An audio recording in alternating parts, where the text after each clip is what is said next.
Hello and welcome to our podcast Pager. I'm George Milner. And I'm Stan Dale. Tune in to hear us talk with some amazing people about the subjects changing medicine today.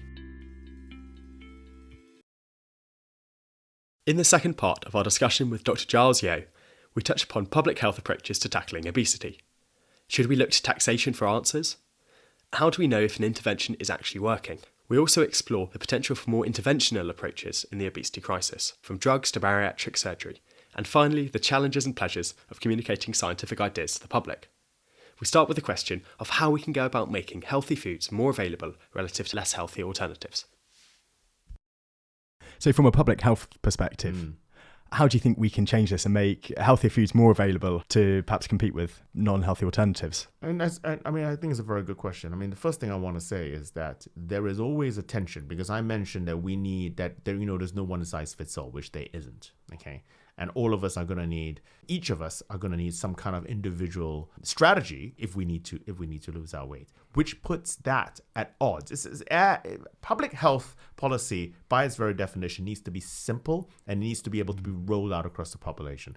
It is almost by its very definition a one-size-fits-all scenario, okay? Or maybe not a one-size-fits-many kind of scenario. So how do we square that circle, so to speak? It's a good question. I think we need to tackle it from both ends. I think the first is we need to understand biological variation from one end so that we understand each of our individual susceptibilities, our weaknesses, and I'm doing air quotes here, weaknesses to specific types of foods. Do you like fat? Do you like sugar? Do you eat because of stress, etc., etc.?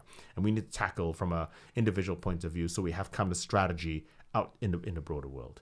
But equally, I think from the government perspective, we need to fix the availability of foods. Now, look, I am not a big food Nazi, okay, because I think people should eat what they want to eat, but I think that we need to be sensible. So, for example, just one classic example, if you go to, I don't know, W.H. Smith, other stationers are available, to buy a pencil, you have to walk past a wall of chocolate before you get your pencil. You go to put petrol. The gas station, okay, is going to be full of chocolate before you pay for petrol. When you go to a pharmacist, a chemist to buy your paracetamol, why do you have to walk past a wall of chocolate? And I think that's a classic example of which you shouldn't be battered over the head with these foods when you're not intending to buy food. Now, if you go to the supermarket or if you walk down the chocolate aisle because you are saying, I would like a chocolate, okay, I'm going to go to a chocolate selling place to buy a chocolate.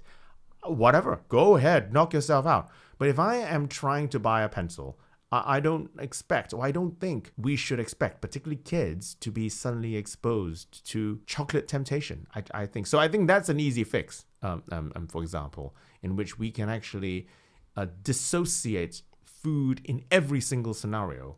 Okay, and I think we should, if we want food, we go and choose and buy food. We make the executive decision, say, I am now going to purchase food. And if you're trying to do something else in life, trying to get on with your life, you shouldn't necessarily have to deal with the obstacle course of food in front of you. And almost in contrast to this, the UK has recently introduced a sugar tax on fizzy drinks. Mm-hmm. What do you think about this and perhaps its efficacy in the real world? I think that's a very good question, and I think we need more data to see its actual efficacy. Let me give you my opinion about taxation or legislation, which is what we're actually talking about. And this is editorial, all right? So I'm not stating any public position here. This is my personal opinion. I have a problem with legislation, taxation in particular, because I think it's a very blunt tool. And it's a very blunt tool because, A, it makes lawyers rich. Pardon me, all the lawyers out there, because you can find loopholes, okay, to get through. And B, it always disproportionately affects the poor or underprivileged. And that doesn't sit very well with me. Okay, so that's my general view on taxation. That being said, we can't not do anything. And I guess that the lesser of all the evils, I do think a sugar tax is probably the way. A sugar tax on drinks is probably the way to go. I am less convinced about a sugar tax on food. And let me explain why. I think when we are eating anything, including foods, including a chocolate bar, and we begin chewing, the whole chewing process prepares our body metabolically to receive food. As you chew, you begin to salivate, all things happen. And okay, your body is saying, all right, there's food coming down, where's the food? The problem with drinks and drinking the sugar, and if you think about it, drinking your sugar is actually a very odd thing to do. we would have eaten stuff, well, rarely, but eaten stuff that was high in sugar, fruit, etc., etc. Honey, which I guess is a drink, but not really. You wouldn't have necessarily eaten it by itself. But drinking the sugar, I can probably drink 1,000 calories of a drink in a minute or a minute and a half. That's almost, imagine trying to eat that. Okay, that's the first thing. And because you're drinking it, you don't go through the process of the mastication, the chewing process before you do it. So actually, the calories go into you before your body is ready to it kind of bypasses all of the safeguards, and you actually absorb the calories before you actually know what you're doing. So because of that, because of the fact that sugar can be absorbed so quickly through drinks rather than just eating the food, okay?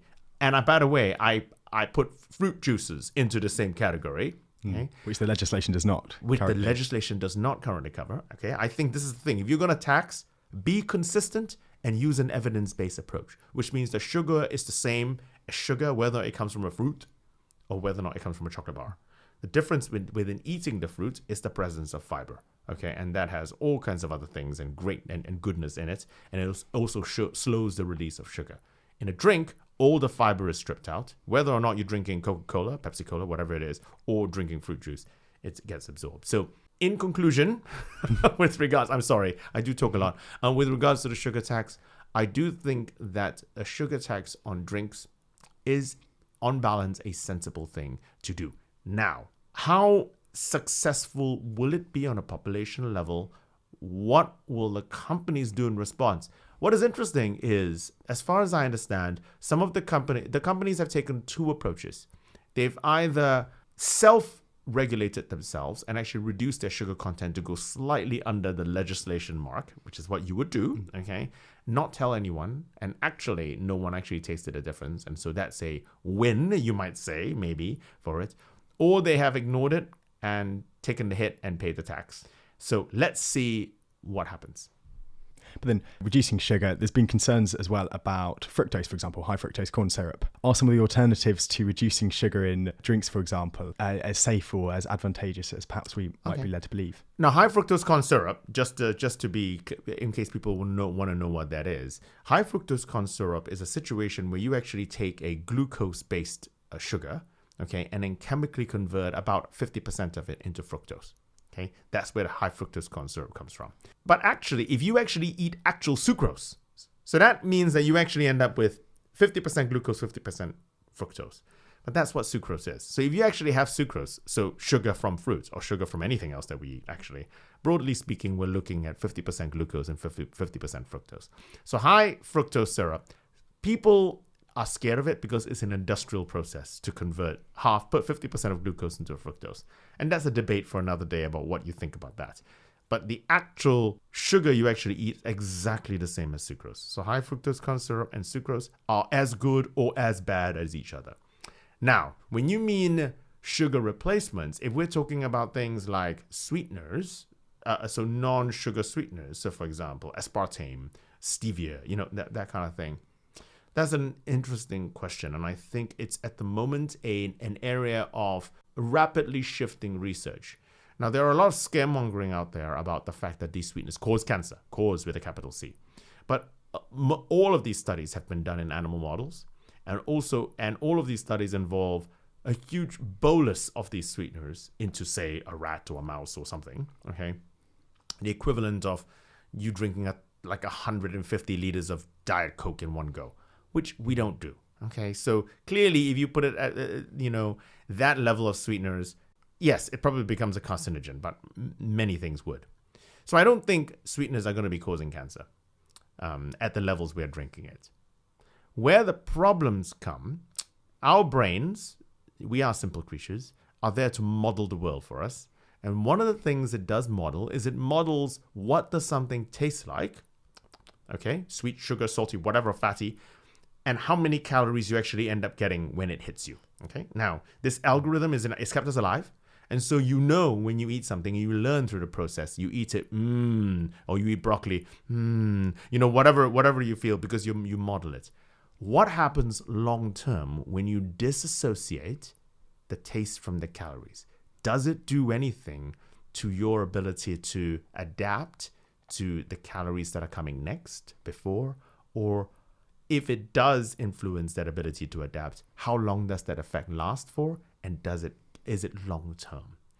Okay, so I don't know the answer to these questions. I think it does need to be studied, and I think it does need to be looked at. But as these studies are going on, I think these sweeteners are safe in a sense where they're not poisoning us. People think they're poison and terrible. They're safe at the levels that we're drinking, okay? Otherwise, the FDA and all the various people would actually remove them, trust me. But this second thing, this more nuanced thing about your brain matching the taste to calories, I think we have to take a watching brief on this. For now, I think sweeteners in moderation need to be a part of the solution to get kids and people to eat and drink less sugar. I think that's clear.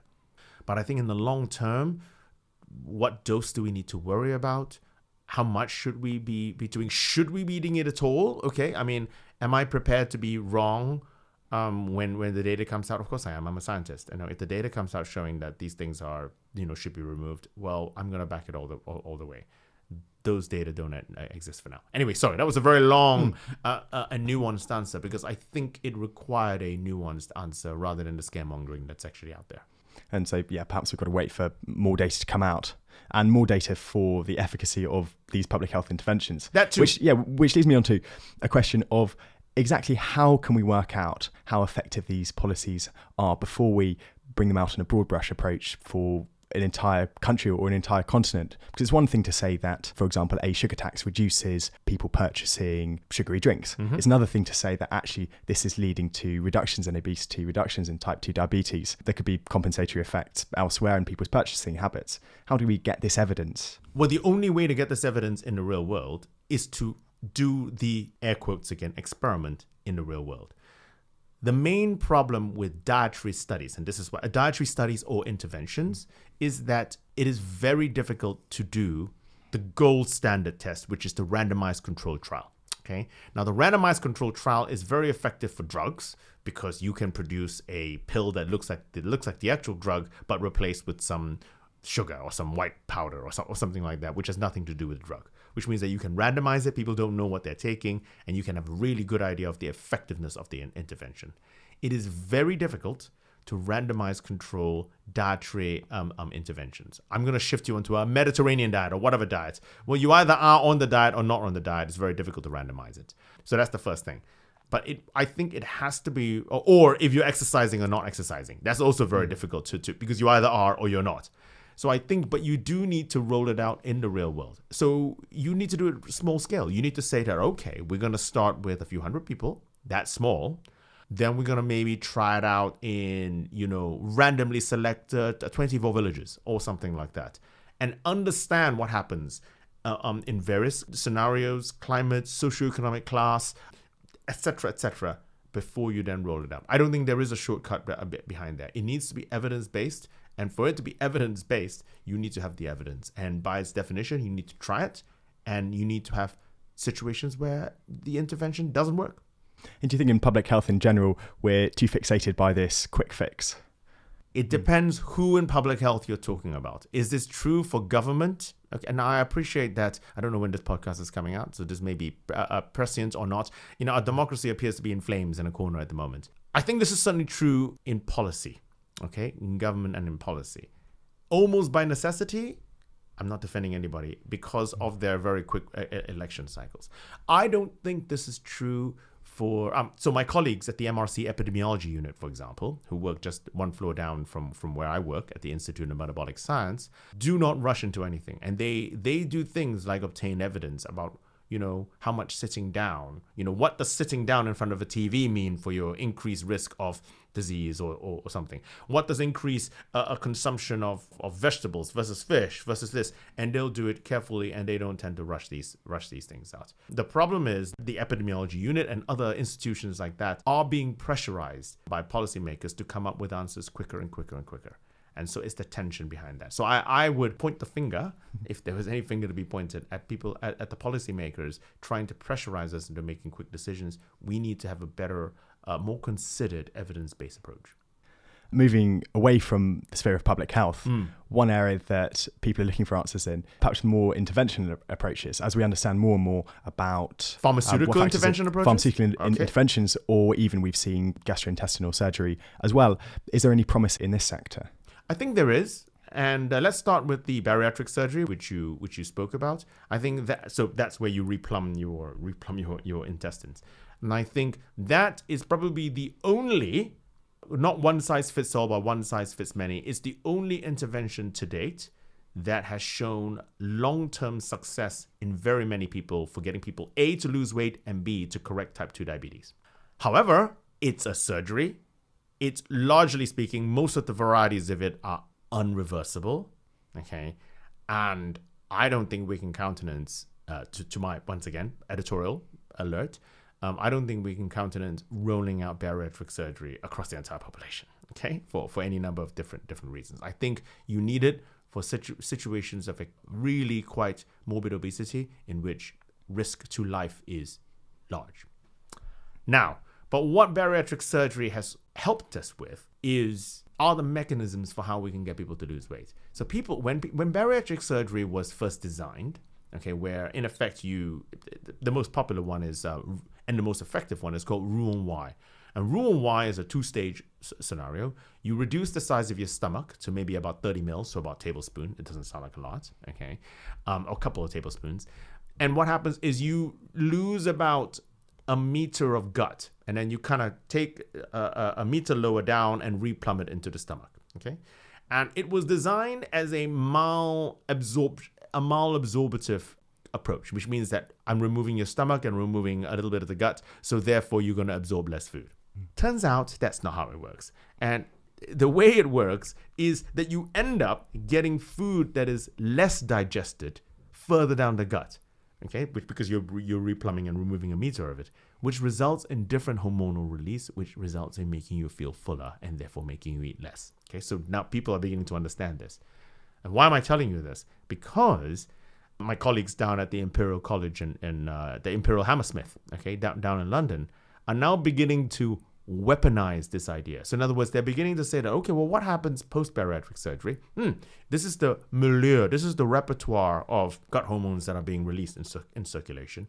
Let's mimic that, okay, in a person that hasn't had bariatric surgery. This is the so-called metabolic bypass, where you're actually infusing post-bariatric surgery levels of gut hormones into the circulation to try and fool your brain into thinking you're feeling fuller, okay? What are the advantages of this? No general anesthesia and surgery. That's a big positive and a big plus. And you are actually harnessing your body's own hormones. And the advantage there is because the hormones come with their own homing signal. Okay, they will go to the right receptor and go to the right place and signal to the right place. And so I think if I were a betting man, if I were playing roulette, and where would I put the money on, I would have thought that from a therapeutic intervention point of view, that is probably the closest thing we're going to get to first to a very successful obesity therapeutic. And does the fact that we've seen changes in a large number of hormones perhaps explain why trials for modulation of single hormone systems have been perhaps disappointing so far in reducing obesity? They have been disappointing, although some of the single hormone approaches do work quite well. For example, the GLP-1 receptor system, there are a number of drugs that work relatively well. But undoubtedly, the ones that are going to work best are the ones that tackle multiple hormones at once. And there are two ways of actually people doing it. You infuse a mix of, say, 2 or 3 or 4 different hormones, okay, in which you carefully calculate. That's one way of doing it.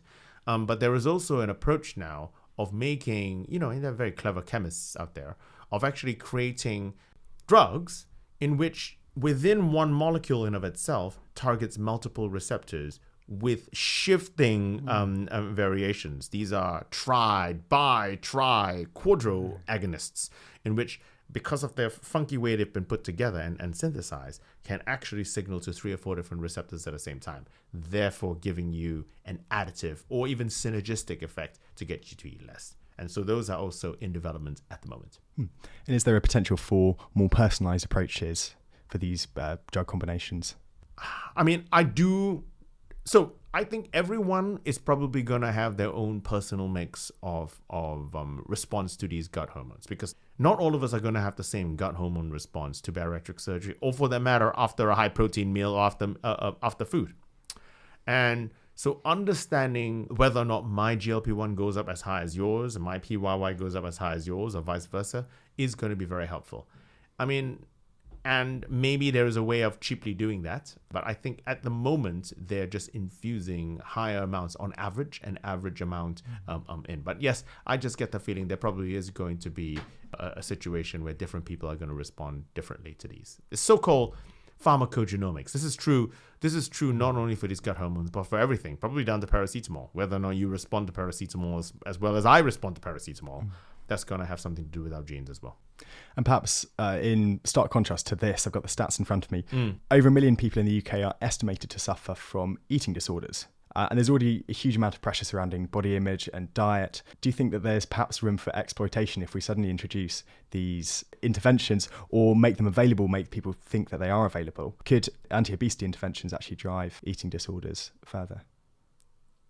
That's a very interesting question. I mean, eating disorders, I think there's a clear drive with things within the media, in fashion, or with other types of eating disorders through food gurus, through social media. Will anti-obesity drugs drive eating disorders? That's an interesting question, because the anti-obesity drugs are going to have to be prescribed. Okay, so how are they going to get them? Black market stuff? I guess there are going to be some people, and this is, once again, this is just the pure opinion now.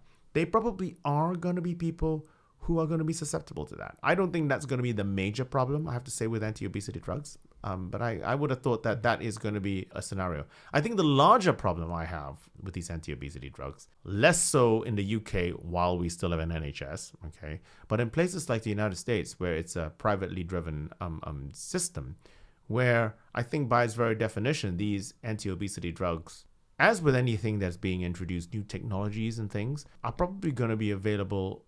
They're going to be relatively expensive, and they're going to be available probably only to the more privileged individuals. So that's a problem, given that the lower your socioeconomic class, the higher your risk of obesity. So I fear in places which does not have a socialized or national healthcare system, where then the people who end up needing some of these therapeutics the most may not be able to actually get their hands on it. But anyway, being slightly negative. But I think that's a case, if anything, of making sure we protect our national healthcare service. And perhaps protect a number of different approaches in public health as well, even as new interventions might come out. That doesn't necessarily mean we need to abandon other ones. Oh, no, undoubtedly. And can I be clear? Let me just be crystal clear here. I am, once again, not countenancing drugging the entire population. I do think there are situations where drugs are going to be required, okay, where people are really quite severely obese and need to be unobese now. I really do not think we will fully fix the problem of obesity, okay, for the majority of us until we fix the food environment. And I do believe very strongly about this, even though I study the biological variation of the response to the food environment.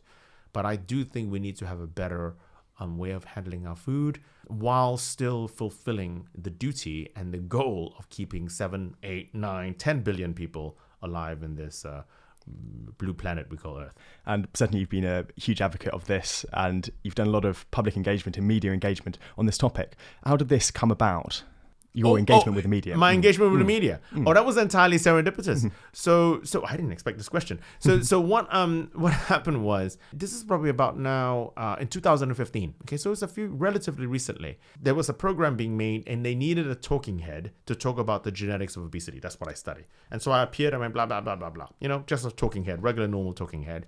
I did a few seconds. Then from there, things beget another thing. I did something else slightly longer than 10 seconds.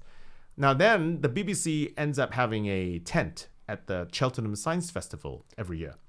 And so I got a call, and it says, look, would I come along and do a Q&A based on my very brief appearance as an expert, together with the actual presenter and the director, just to talk about the film. They'll pay my way. They give me a free ticket. It was on a Saturday. Sure. And so I went along.